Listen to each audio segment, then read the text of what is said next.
want to waste your time.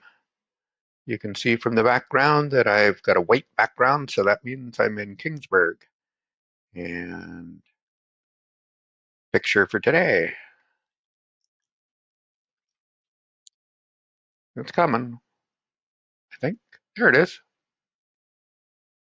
So that's what it looks like today. Well, this isn't today's picture. It's a different day. Today there are these puffy clouds in the sky. But this is uh, uh, last class. I had a picture in early morning looking out to the east, just as the sun was coming up. This is a little more south to a little bit southwest, but roughly south. And it's looking out over Kingsburg Beach. That's over in the far right-hand edge, and this is Kings Bay, it's called. Um, that the little strip of greenery in the background is Hell Point, or people down here call it the Hell. And you can see a little patch of blue close to the center, just on the horizon. And that's actually the next bay over, called Heartland Bay, or most people know it as Hurtle Beach. Hurtles Beach is very, very popular among those that like to go surfing. And then people that like hiking, if you go out beyond, at the end of Hurtles Beach is a point called Gaff Point, uh, popular hiking location. And then beyond it, there's even more beaches. So if you don't know Nova Scotia, or you haven't traveled around, I haven't traveled with all the years I've lived here. I know so little about our coastline. Um, but down along the south coast, there are just so many nice beaches. Um, and Adeline, as you say, looks calming. Yeah, um, this place has been great for me in coping with COVID, and I've had a very difficult psychological time coping with COVID. It just it's getting better now, actually, because I need structure in my life, and getting on with having regular class times and teaching times has helped put structure in my life. But like many people, my productivity has dropped, and its motivation has dropped, and I'm disorganized, just like many of you expressed in the survey with your fears. Okay, Brendan. Again, lots of beautiful spots, and it's the and the valley has got others. There are so many nice spots in this province. We're very, very fortunate. And for those of you that are international students that have yet to come to Canada, um, I strongly recommend that when you do come, to actually come and see the place. That in my old job in student recruitment and the like, a group, we were for quite a few years very successful in recruiting, trying to find a new market niche, was visiting students from Germany. Students from Germany are required to study one term outside of Germany. And one time, many of them would travel to Canada or the US. And we ended up becoming a very, very popular destination for them. And the students, I was always amazed. We'd get up to 100 students each year for 1 or 2 terms. And they made a point of traveling around every part of this province. They saw more of it than I've ever seen. Um, that but they maximize their time here in terms of the value. Anyway, on with the show today.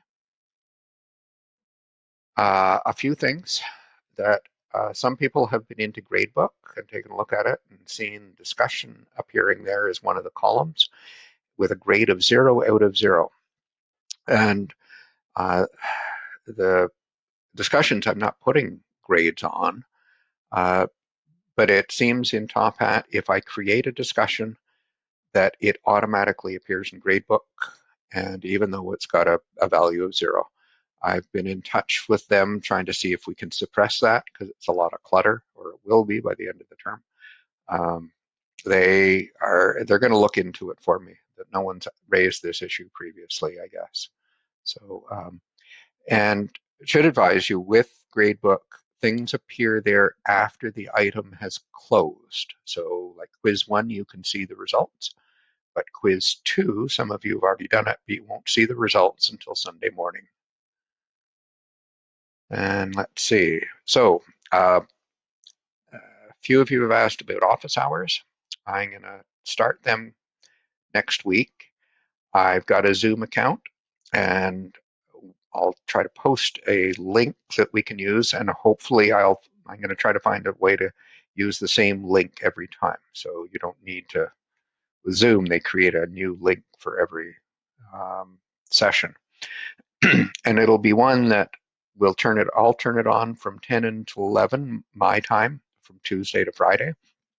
And you can pop in, pop out as you see fit. That if you want a private appointment, just one-on-one, we can do that, no trouble. Send me an email and we'll try to work out a time that fits for both of us. And we'll do it that way.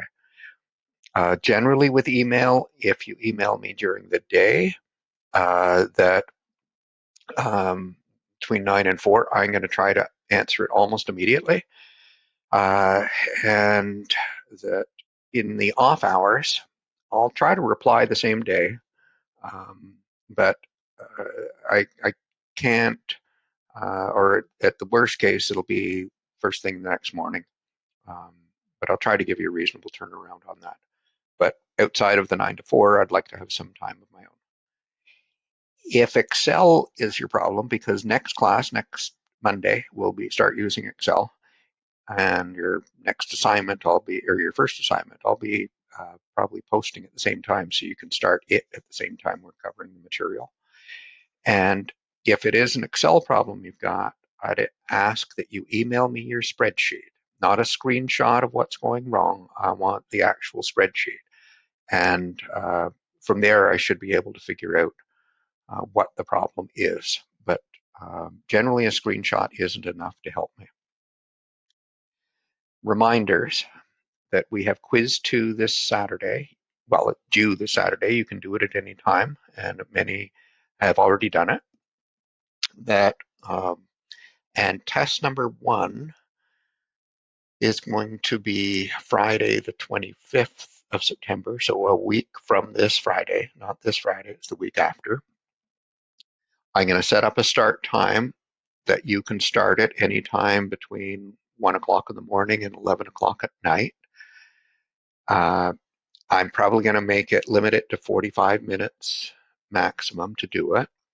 There will be 20 questions. 16 are just multiple choice. They'll be just like quiz questions. And they'll have 4 short answer questions that you'll write word answers to.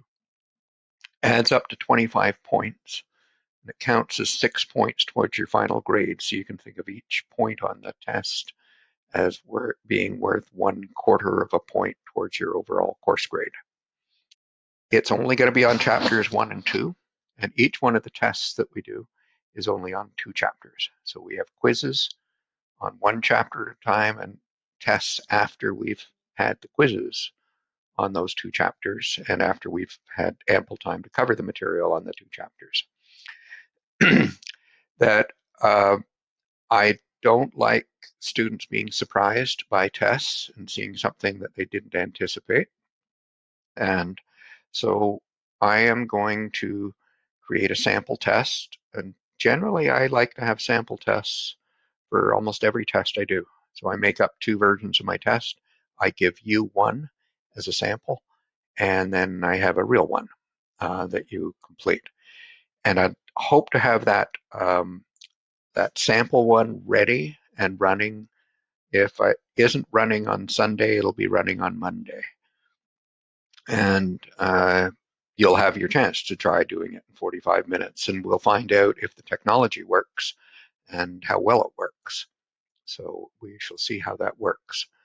I give you the heads up on the real test. You'll get results back quickly, I think, on the multiple choice ones. But the short answer ones I have to grade manually. So it's when I get that finished that you'll see the final grade that you've got. But we'll test this out and see how it works. So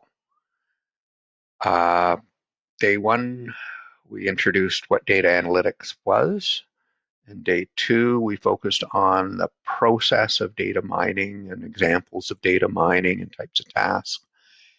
And the start of that process was to identify a business issue, a business problem, and then move that to being a data problem. And so today we're going to start in on the issues associated with the data.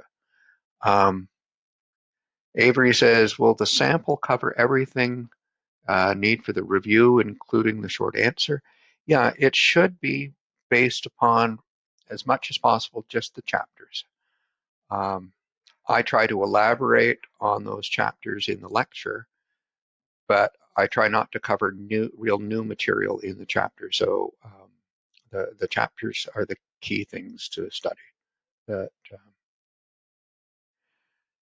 so um, what I want to do is look at this, how we translate the business issue into a data problem, and then start looking at what does we mean by data. And an important thing that is critical to me is the quality of data, because most of the data that we work with has got problems with it, and we've got to be aware of where to look for the problems and what problems to look for. And then we're going to be also covering off in the next class, taking a data set and getting it ready for analysis by using Excel. We're going to do the analysis in Excel. So business understanding is about trying to define what's the problem.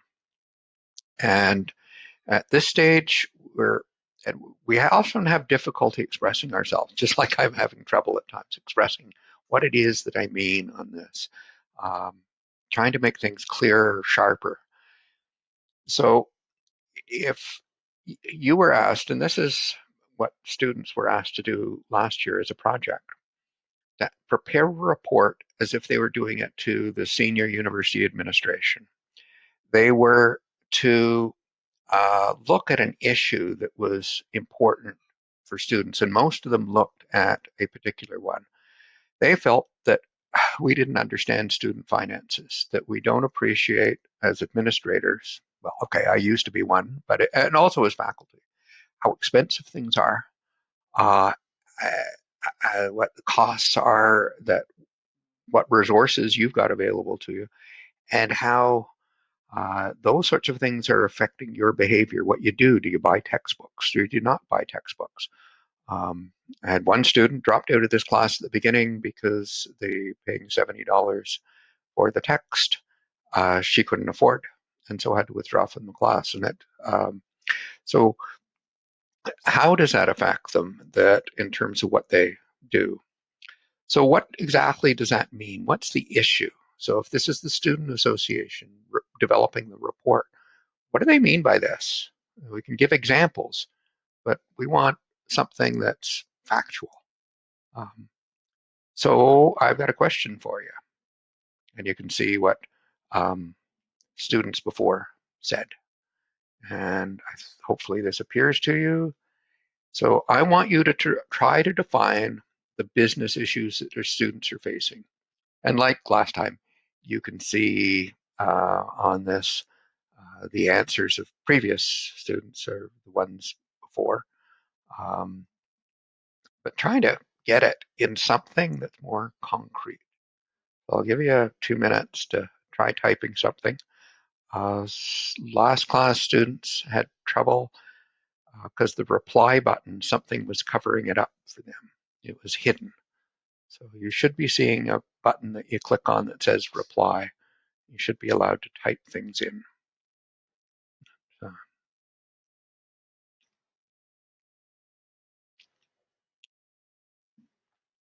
So what should this report be about? What should like the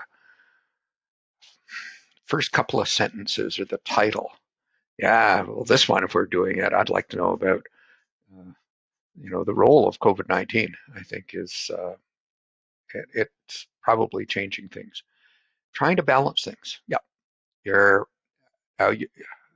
these two that both said balance. Great choice of word. Um, and I'll explain in a minute why I like that.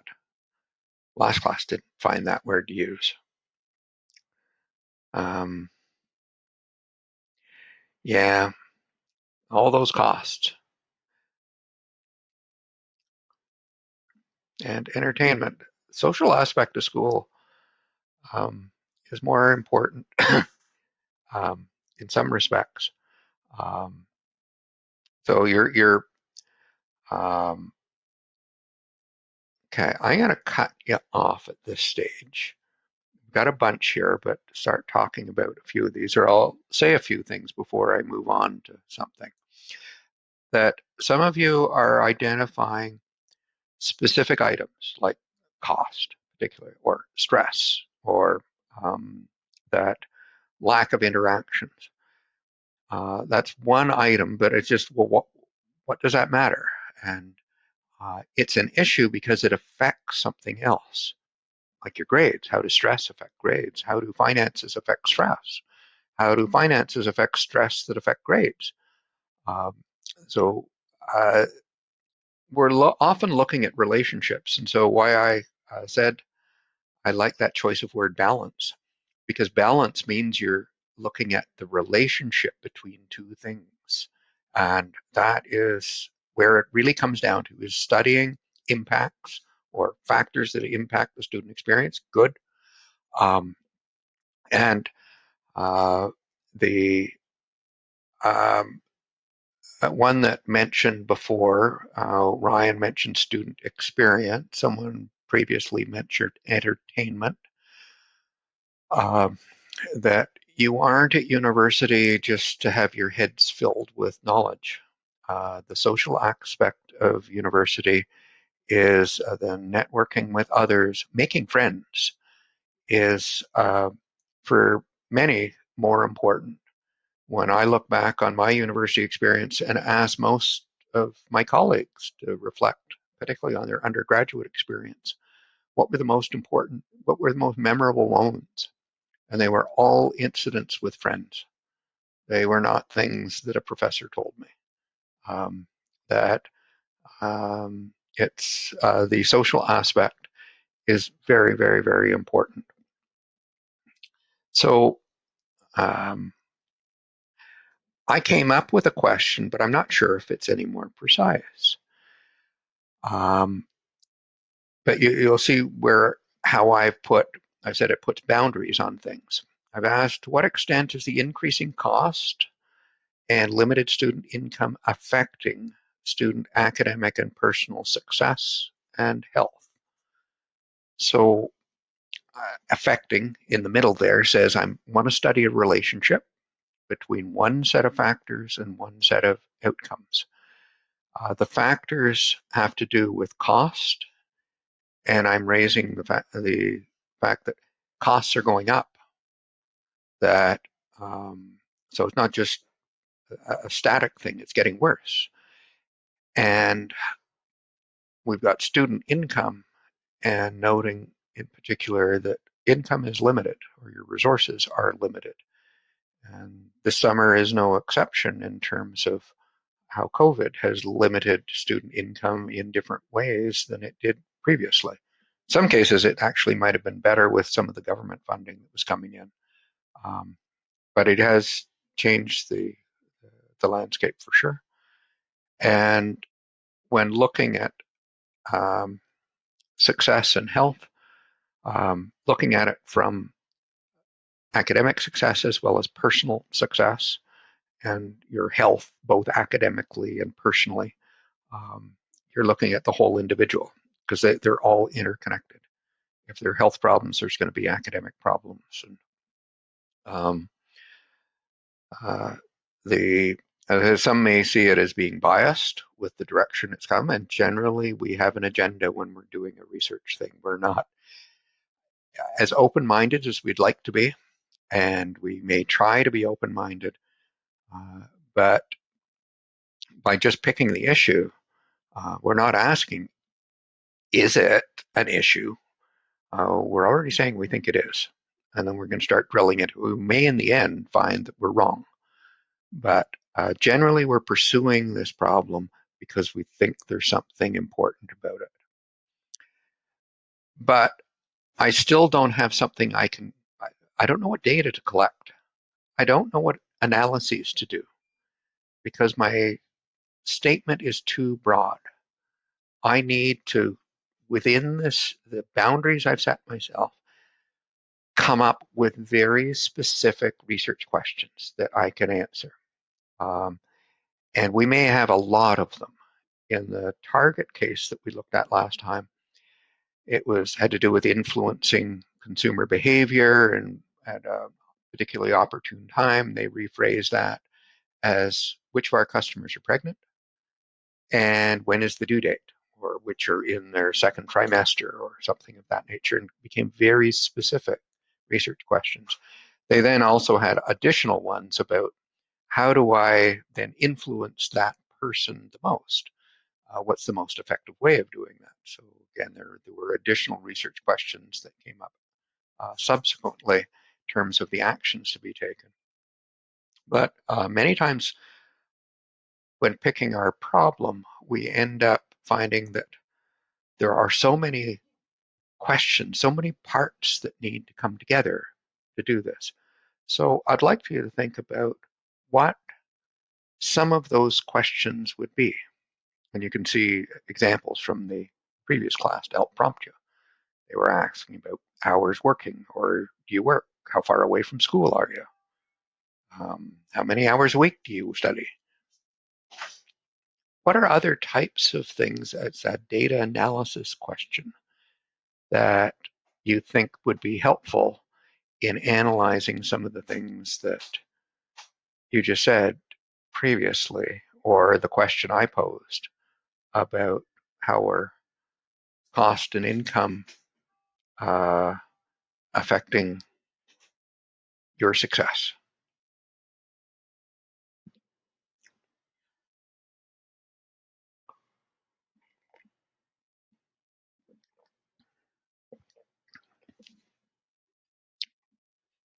Any thoughts? Anything coming through? I haven't got a new response yet. Oh, there we go. Victoria, good. What else is there?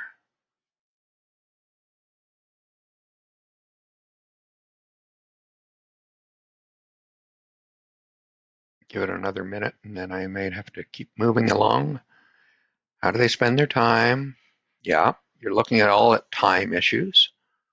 Um, that are we picking necessarily ones here that are related to measuring cost, income, academic success, personal health?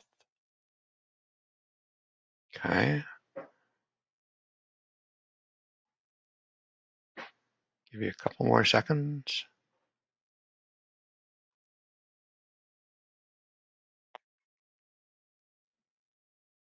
Costs that you've got. Okay. Class time versus work time. Starting to get somewhere here. Okay, I gotta move on just to keep us moving, but uh, yeah, you're looking at different people and measuring value of course, good question. I'm not sure how we do that, but it's something that we don't talk about with an awful lot of things. What's the value of it? And it's very difficult to measure, and it depends upon different individuals. But um, it's in part why I went and changed this course. I didn't think the outcome of this course was valuable enough the way we were teaching it before. So changed it to this data course. Okay, I gotta move on. Sorry to cut you off. That so some of them are specific things like where do you get your money from? Uh, that who's working? How much are they working? That I may do comparisons like someone was mentioning age and that sort of thing. That maybe I have different populations among my student body so that income is different for different groups of students. So income, how much they earn in the summer might be more important For some groups, it's their sole source of income, or source of finances to pay their year is how much they earn during the summer. Uh, if you're an international student, you don't have access to government student loans, not Canadian student loans. Generally, students that are coming from outside of Canada can get maybe bank loans, but they can't get government uh, type loans. So understanding those differences among them. But the other things are um, that is there a relationship? So all those people that are working, those that are working versus those that don't have a job during the year, don't feel they need a job. Are there differences in their mental health? Are there differences in their grades? That does working more hours have a detrimental impact versus those students that work only a few hours? So a lot of it will be relationships. Part of it we'd like to be able to characterize what's the current situation and financial situation of students, what's the current academic or health situation of students, what's the beginning look like and what's the end look like. But it's the key point we want to look at is how one affects the other and why there's a need to change one so that we can get better outcomes. Our focus should be on better outcomes. And are there things that we could do to change the one side of the equation to be able to make the other side look better? Um, so it's looking at what data will we need to collect so that we can see, is there a relationship or not? And depending upon how we collect it and what we measure, um, it may make that easy or difficult. So where can we get the data? Well, we've probably got three sources. One is administrative databases. So that's usually the company records. So in the Target case, they use data that had been captured by Target about its customers, and it was in this monstrous big database. For if I was looking at St. Mary's students, I'd be looking at Banner and looking at what data is within that I know about where you're from, where do you live, maybe, what your grades are like. Um, I can find out information about your expenses to some extent that you have to pay to the university. Um, I could do surveys, like I've asked you to participate in a survey, and you should have gotten a reminder again today, probably an hour or so ago, to go and participate where the numbers are going up. It's looking positive, but I'd really like as many students to participate as possible so that we can use that for your assignment. Or we could get third-party sources, and that might be like going to Statistics Canada, and it's got a lot of data that's been collected. They know information about, on average, what do students in Nova Scotia earn during the summer, what do students in Ontario earn during the summer. They've got data on tuition fees at different universities, of employment. They do have some academic information on students um, that uh, the most of the data that's easy to get access to and less expensive to get access to is all aggregated. So it's on average, what do students have? If you want individual person information, you can, or at least some researchers have been successful in getting those individual records from Statistics Canada. And the most interesting study that came out just this last year had to do with data that universities submit each year about students, and the students are identified with a code number and not with their name necessarily, an address, but there is a link to identify that person.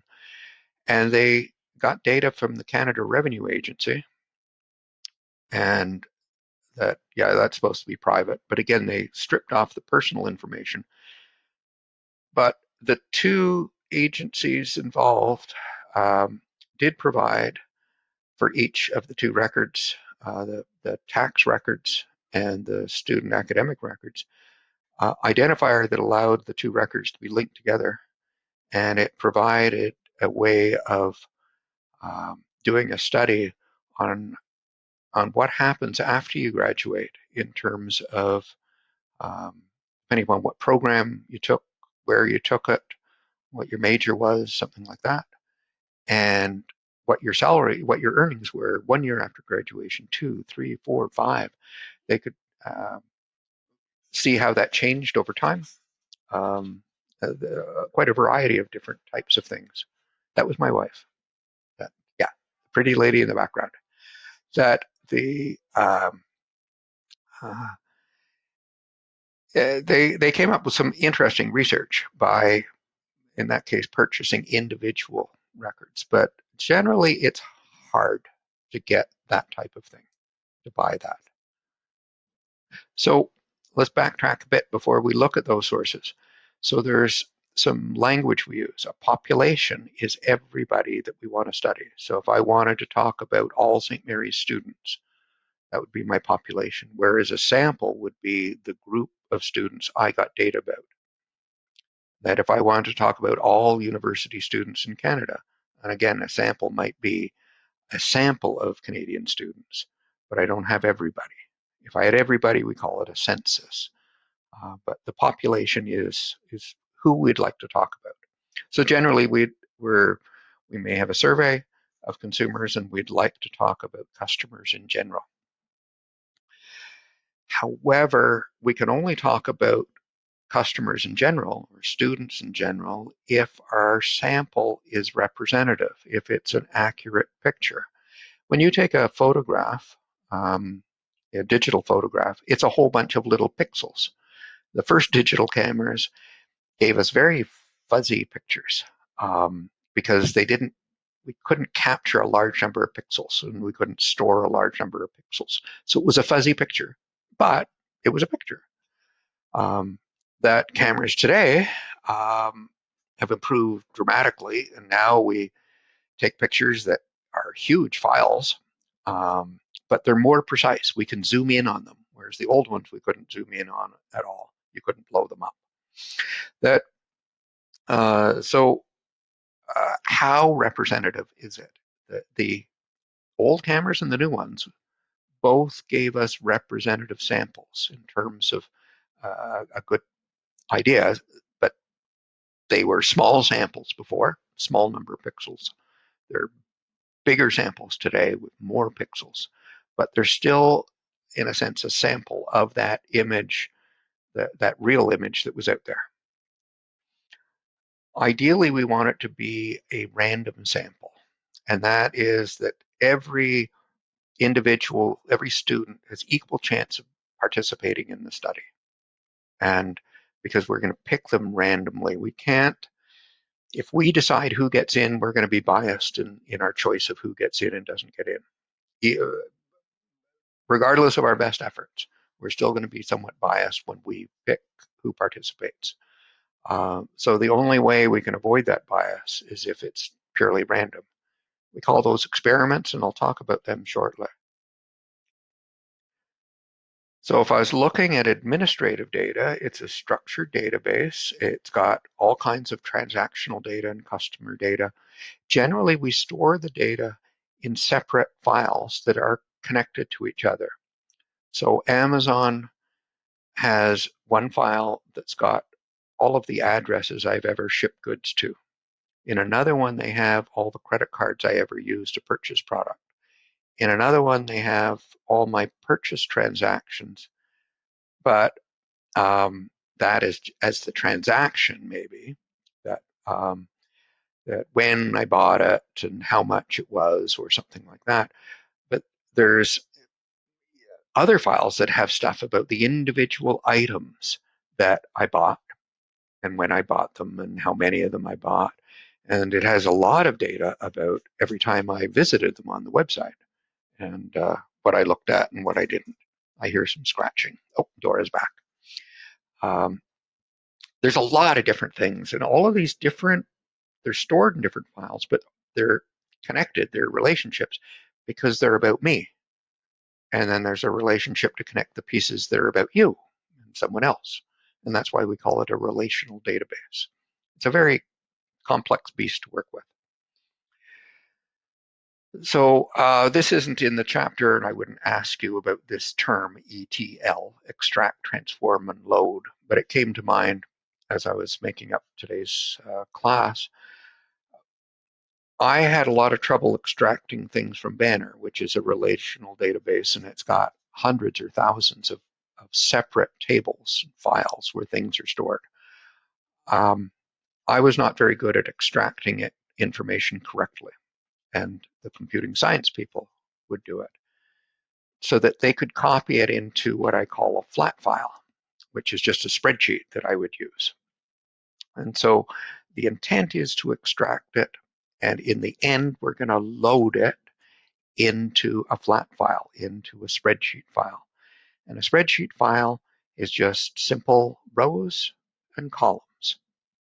Each one of the rows in it, if it was a student file, and what I'm going to get back from the survey you're doing is every row is one student's responses to a lot of questions. So each row is a different student. And then each column is to do with your answer to the different questions. In Top Hat, there's a grade book, and the grade book has each row for a different student. Each column is for a different item that I have a grade for. So just a simple table that it's got. And ideally, we want to have one row, one record for each unique customer. And that can sometimes become a big, big table with an awful lot of columns. That before we move from the original data to the one I'm using, we'll generally do some transformation, transform that raw information into new variables. So it'll be the average number of visits, the last time I visited, the average amount I spend, average number of items for each order, where I live maybe. So they take all the individual stuff and combine it into something that's easier to work with. All of your grade information in the past when I was studying students, I'd summarize with a grade point average. I might have your cumulative average or for the last term or something like that. I might count the number of times you had withdrawn from a course. So instead of taking the individual pieces that had to do with individual courses, and I wasn't too concerned about the specific courses, I would transform the data. And we have to be careful how we transform things. As we'll see later, sometimes we can mess up our data by transforming it. So it is an important step and one we need to think about. The data is rarely in the perfect form when we get it. So with the one on student finances from Banner, I'd be pulling out things like what your total fees are, how much do you owe. I did that quite a few years back.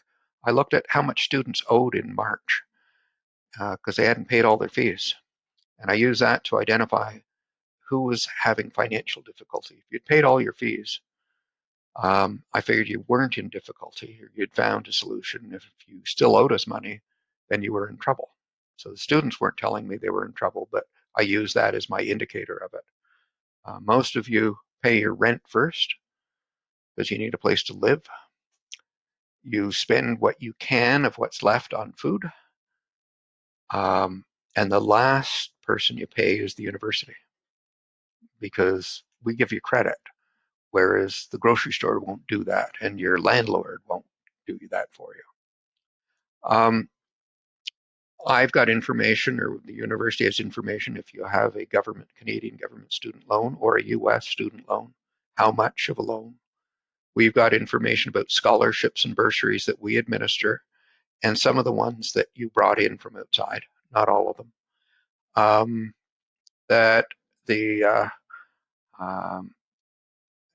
one study I did, I looked at who applied for a bursary to see if that was an indicator of the student self-identifying to say they had financial problems.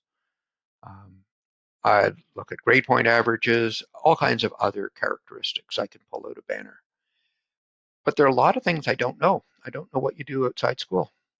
I don't know if you've got a job, if you're working now, if you earned any money in the summer. I don't know about your health. I don't know about how you feel, how stressed you are. Um, a lot of that stuff we don't store. We're not allowed to. We can't even ask for it in many instances. So we may work with what we have, but then we may look at seeing is there a way of getting some of the stuff that we're missing if we can't get all of it. And Don, about replying to the discussion thread, periodically students have been saying the same thing. I don't know if that's just the discussions during class or if other discussions that have been posted. I think it may have to do with the way discussions seem to be handled in the virtual classroom. And so I apologize for you not being able to contribute. So when we're missing data, that we may go out and try to collect it ourselves. And often that's done through a survey. And so we'd invite people to participate in the survey, pose a variety of questions like I've posed to you. I've invited you to participate in a survey of this term's class. That last fall students use that type of data to do a project, and they could do their project based upon either 800 students from 10 years ago or the 148 students that were enrolled in this course and answered the survey. That wasn't all the students in the class, but it was most of them. And they were asked in the survey in a similar fashion to the survey if you participated in the one I've invited you to.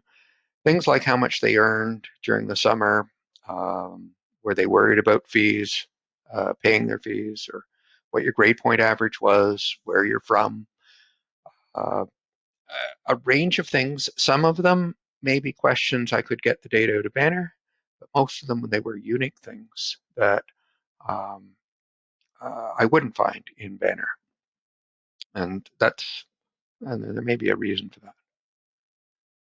So let's suppose I wanted to merge those two things. So suppose with your survey, I could I was given access to Banner to get everything it had about you, everybody in this course. And then I've got your answers to the survey questions. And I said, I want to put those two together. What types of issues will we encounter? And Don, I hope this time round it'll let you answer. And you see answers from the last group that, as I say, they look like saying conflict, conflict, conflict. That maybe I asked students for their GPA, and I had the Banner GPA, so maybe there's a conflict between the two.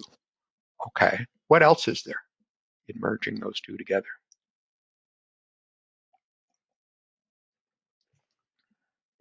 Any thoughts? Repeated. Okay. Misinformation.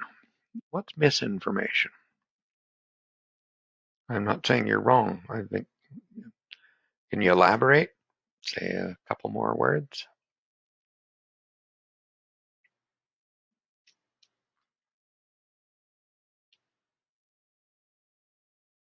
Others having trouble? Still can't reply. Ah, all right. Yeah, as I said, in the last class, we had the same problem. And one student was saying that the reply button you can see on my screen up in the top left corner, it was, they said the button didn't work or it was hidden. So you got similar information tagged differently, formatting differences. Yeah. Um, Too objective? What does that mean? I'm not even sure what objective is. Yes. Um, that it's repeated. So we've got the same information twice. I could clean that out. I've got GPA out of Banner. I've got GPA out of the survey.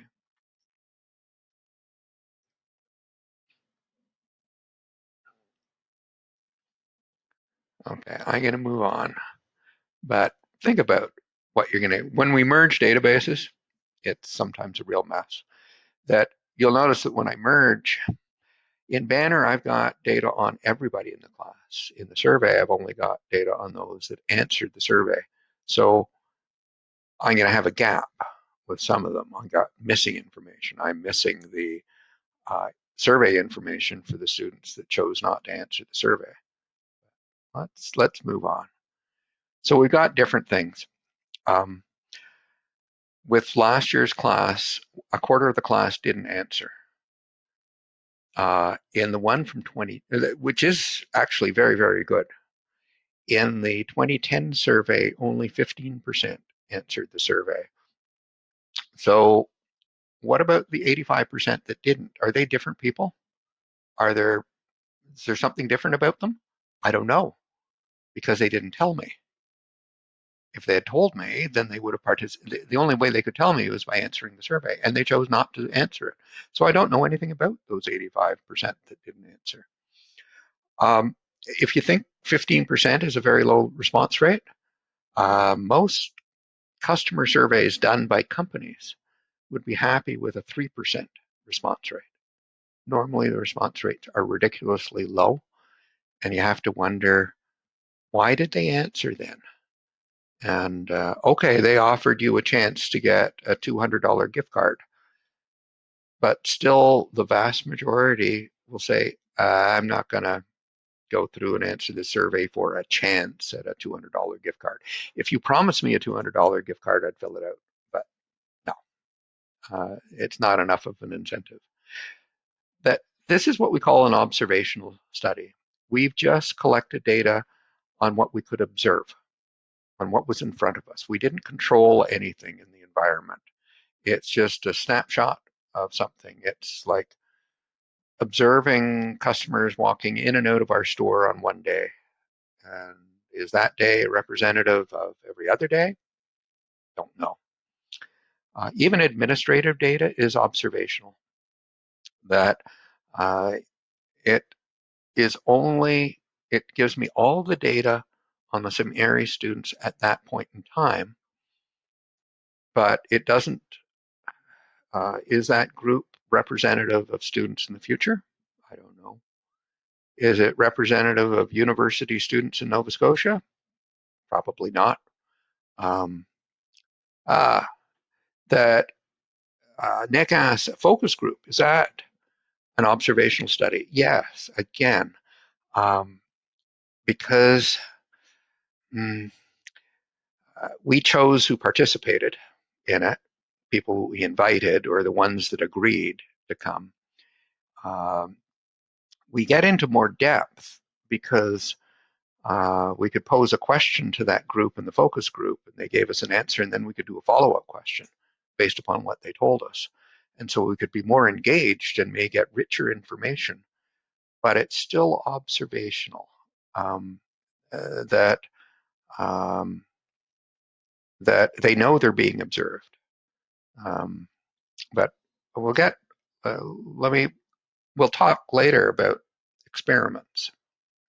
And, oh, I am now, sorry. That how do we control it? What we'd like to do is control all the other factors. So understanding why people answered the way they did. Like in the focus group, they may be answering that because they may not be giving you the truth because they don't want to embarrass themselves in front of the people that are in the group.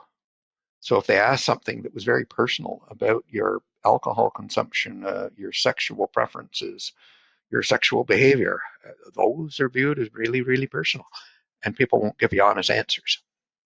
I think in the text, I tell you about a study that had to do with um, uh, that how often people had sex, and it turned out that the survey results are sex with a condom, protected sex, and the amount of sexual activity was several times more than the sales of condoms. So something was wrong.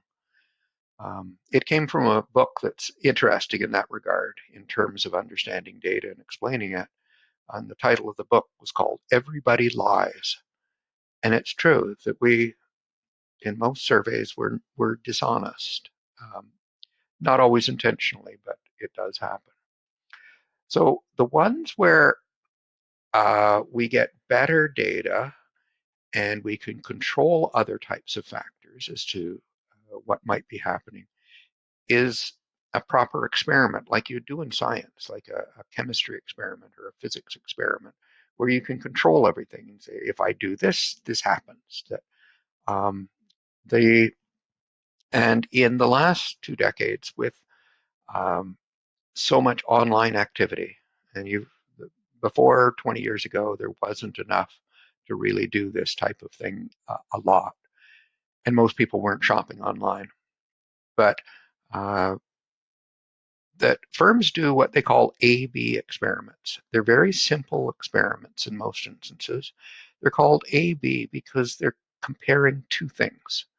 So when you're on a web page, an advertisement appears, and the advertisement appears in the top right-hand corner of your page.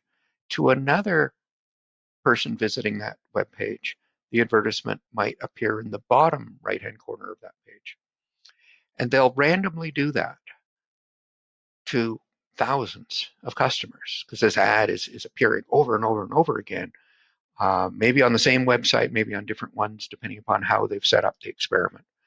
And they're trying to figure out, do you respond differently? Would you click on the ad more likely if it's in the top right or in the bottom right corner? If you were uh, Google or Facebook and you were controlling the advertising and selling the advertisements, and you found that people clicked on ones in the top right more often than the bottom right, I would charge them more for the ones in the top right. Um, but by doing this random exposure to these different things, you get a lot of data quickly, and you can uh, figure out which response is more positive, incorporate that information, then use that information, and then you go and do another experiment. And these firms are doing hundreds or thousands of experiments all the time. And they're tweaking their ads, changing the colors, changing fonts, changing placement, changing faces in an ad, or not having faces in an ad, or putting animals in an ad, or doing something because you respond better when they do it certain ways. And it allows them to generalize because uh, that these are randomly being applied, and there's no other explanation for why you're clicking into one type of ad versus the other than the treatment that you applied to that one ad versus the other. We can't do that easily um, when studying people or doing it in the workplace of tweaking our employees or that sort of thing. I can't do it with students in terms of tweaking it to help decide, is that going to make you more or less successful? Not easily. I think there might be some ways we could do it. Maybe if I could randomly give you information through Top Hat or Brightspace and see which way worked better than others. But you run into ethical issues in terms of fairness. Suppose one group of students is getting a better result than the other, as you might want if you're in your experiment. Uh, then you're disadvantaging one group of students. It's not fair to that group. Um, so we run into a lot of ethical issues with experiments involving people. Now, along the lines we've been talking about when we were merging about the quality of the data, and often the quality is particularly quality in observational studies. So what do we mean by quality? So a question, what do you think quality means, and what might be the sources of poor quality? Um, right. And it's hard to define what we mean by quality. It's important that we have good quality data, but what does that mean? Any thoughts of sources of poor quality um, that, or what you're thinking of in terms of poor quality? Well, um, I'm not sure about Wikipedia. Is that poor quality, or do you mean can you trust it? That's a question. Can you accurately answer a question with the set of data? Um, that may not be to do with the quality of the data. It's just it may be a difficult question to answer. Um, Credibility. Okay, we're starting to get. Should you believe it? Accuracy. Again. Okay, is it? Why wouldn't you believe it?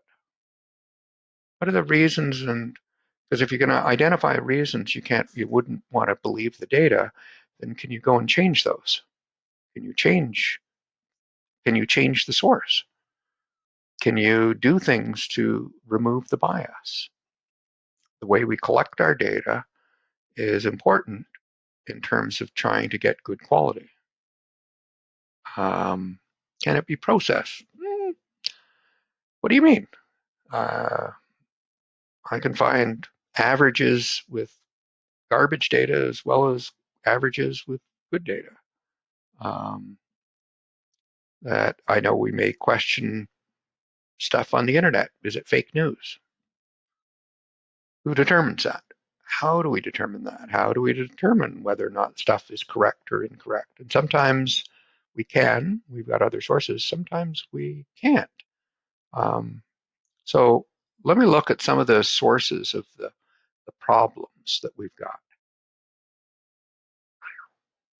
So first off, just to show you some bad data, the in the 2010 survey, students were asked how much did they earn last summer. And so if I asked you, and I have asked you in the survey I've asked you to complete, how much did you earn last summer? Do you remember accurately? Probably not. Most people in the survey gave numbers like $2,000, $3,000, $1,000, maybe $1,500, maybe even more accurate, $1,800. So they didn't round off to the nearest 500. It was nearest 100 or 200. One student said 9,655. Like, I don't know, when answering, he had his last pay stub and it had total earnings to date or something. Yeah, I'd like their job. Well, lots of students, I think, would like their job for the summer. Though we had students that said they earned $60,000. Ooh, are they telling the truth? Actually, it was a full-time student. I had a I had a student last summer earned well in excess of $30,000. He works as a lobster fisherman during the summer and then goes to school the rest of the year. And the $30,000 was actually right. Um, but I wondered how he could be so precise. And so you'd have to have the records right in front of you. One said $650,025. I presume there's a typographical error there. Maybe it was $6,500. I don't know. Maybe just made up a number. Um, who knows? That so you're going to get memory problems with an awful lot of surveys. Any of the ones that ask about eating habits and that type of thing, that um, they and asking about, in the last week, how much of this, how much of that. Those surveys are fraught with error because people can't remember accurately. They can't remember what they ate for breakfast yesterday, if they had breakfast yesterday. Some are going to make data entry errors.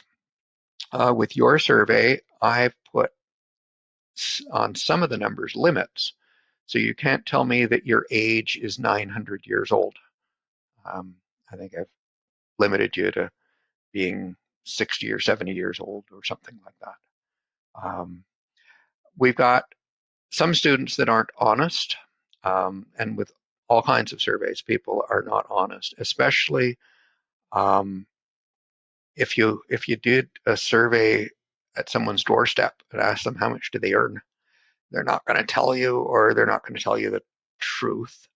Um, uh, we don't like to say how much we earn. On a number of the questions, people misunderstand what's being asked. On that particular survey, uh, uh, 3 or 4 students said that they were studying medicine. We don't teach medicine at St. Mary's. The student may have answered thinking that what did they want to study, or what sort of degree did they want to earn? And so they wanted to go on and earn a medical degree, and currently they were doing a science degree. But it's not unusual for people to misunderstand what's being asked. I've seen a lot of surveys where it's very confusing. I don't know what they're asking, so you don't know how to answer it. That we do have similar errors in our administrative database. That I mentioned transfer students here. A lot of you are transfer students, but if I look on Banner, I'm not going to see any credits for transfer.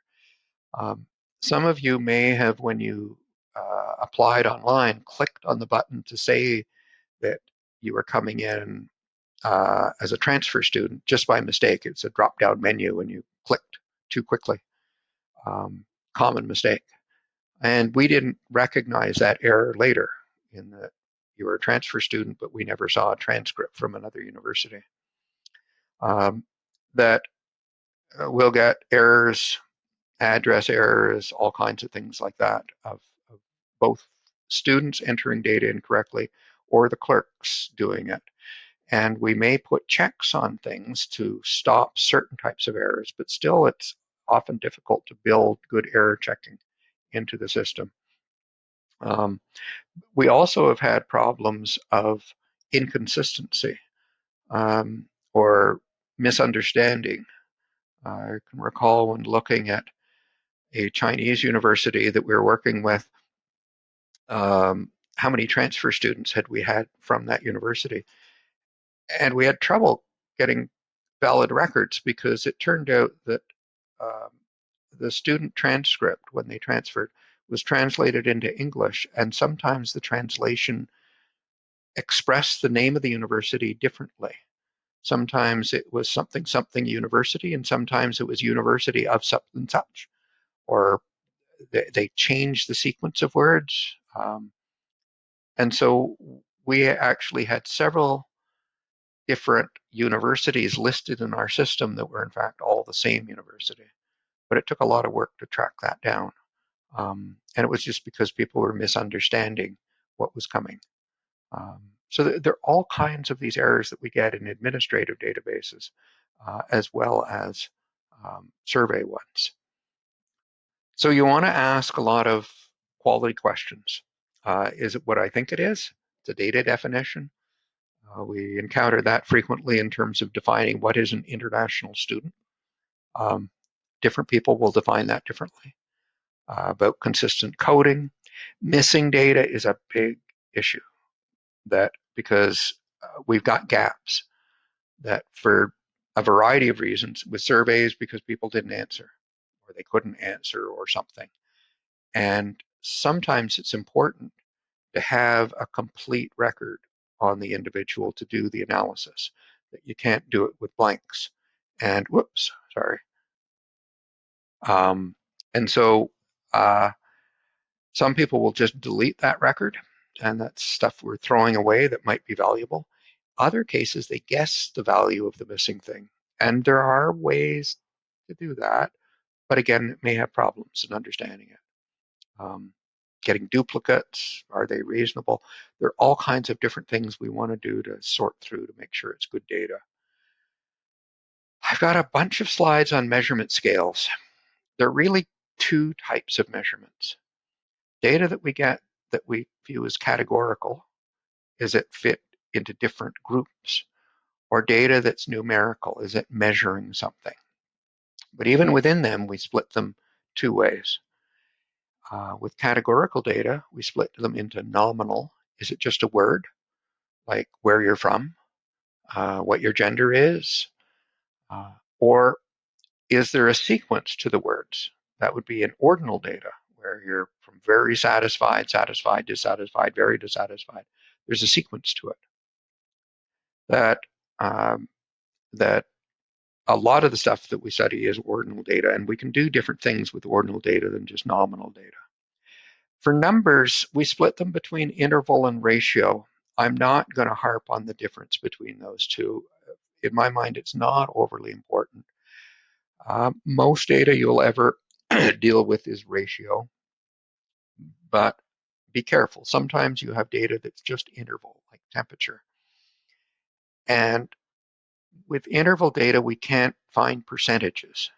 So if I'm looking at the percentage change, it depends upon the scale I'm using. And with temperature, percentage change and temperature when it's a Celsius scale versus Fahrenheit scale may be measured differently because of the nature of the base that you're using. And uh, often we're looking at percentages, which is a type of ratio. A percentage is you subtract two numbers and then you look at that relative to one of them. And so percentages are really important. And so ratio data is good for that. And if you can't, make sure you can validly do that. So as I said, with interval and ratio, I can talk of things being that $20 is twice as large as $10, but I can't say that 20 degrees is twice as warm as 10 degrees because of the scale. That with ordinal data, we've got a sequence to it. A is better than B is better than C.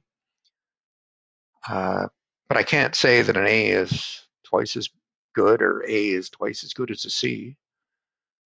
But in fact, what we do with them is we assign points to them. An A is 4, B is 3, a C is 2.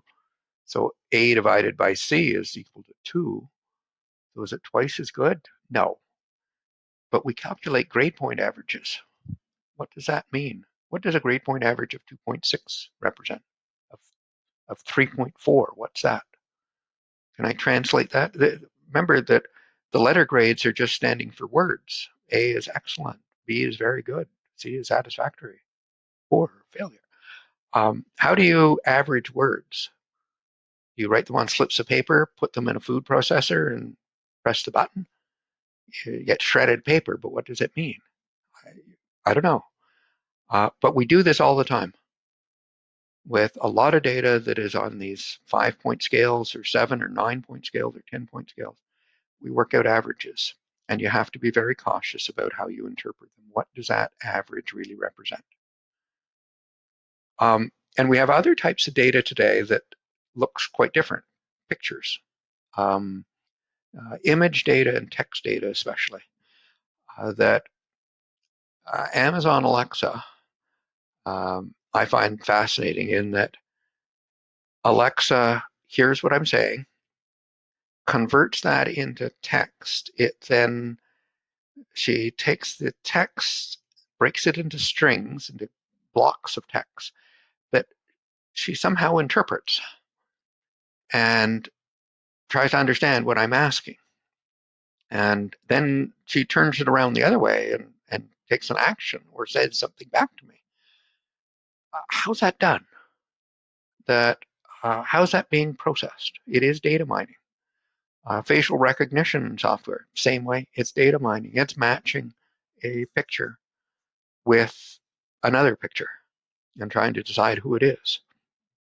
That what they're doing is taking measurements in different ways, word counts, word sequence, um, relationships that they're finding, patterns that they're finding, and processing that. And so the patterns are based upon measurement types of things. And so it is this categorical data or quantitative data, but they're handling it very, very differently. It's a very rich area, one that's beyond my understanding. So in summary, we've got problems that are often ill-defined, hard to understand, but we have to define them in a very, very sharp fashion, precise fashion, so that it forms a number of specific questions that we can answer. And then hopefully we have data to help us answer that question. Sometimes we don't. And so sometimes we have to change the question to something we can answer. And hopefully that's still related to our business problem. That we can pull the data from a variety of sources. We can sometimes combine it from different sources. Almost all the time it's observational data. And with that observational data, it is subject to a lot more data quality problems than experimental data, because we don't have a lot of control over the environment. And interpreting it, even if the data is accurate, it's just the nature of the sample. It may not be representative of the population that we want to study. And I say we'll have examples of that as we go. So ideally, we'd like to have controlled experiments. We can in certain cases. We should think about it. Is there a way to do it? And even in an observational study, there are some controls we might be able to put in to make them better, but getting perfect is hard. And as I said, data quality, think about it seriously. It's not given sufficient attention, but if your data is of poor quality, then what the analysis you're doing isn't garbage in, garbage out. Um, uh, and as I say, many people focus on measurement scales. It's not that important, but you still, and we'll see, it's at least the split between categorical data and numeric measurement, quantitative type data. It's very, very, those separate things. Like value estimation deals with numeric data, predicting a numerical value, versus classification problems. It's putting people into categories. But they, and that, I think, is it for today. I ran longer than I'd like. On Monday, we're going to start using Excel. I've already had students expressing concern about using Excel. They're afraid of it. They've had bad experiences before.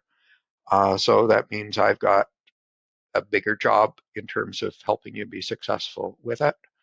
And that I've tried to lay out steps clearly in the chapters, as well as doing how-to videos. If I have to do more things, I'll do more things. It is important that you get comfortable with Excel, not just in this course. Um, but so we'll be looking at a variety of things to do with taking a data set, a data file that we may have received, and getting it ready so that we can do analysis. So we're going to start at the very beginning of just doing basic data preparation. Anyway, that's it for today. Have a good weekend. I'll see you Monday, or you'll see me Monday, and we'll be in touch. Take care.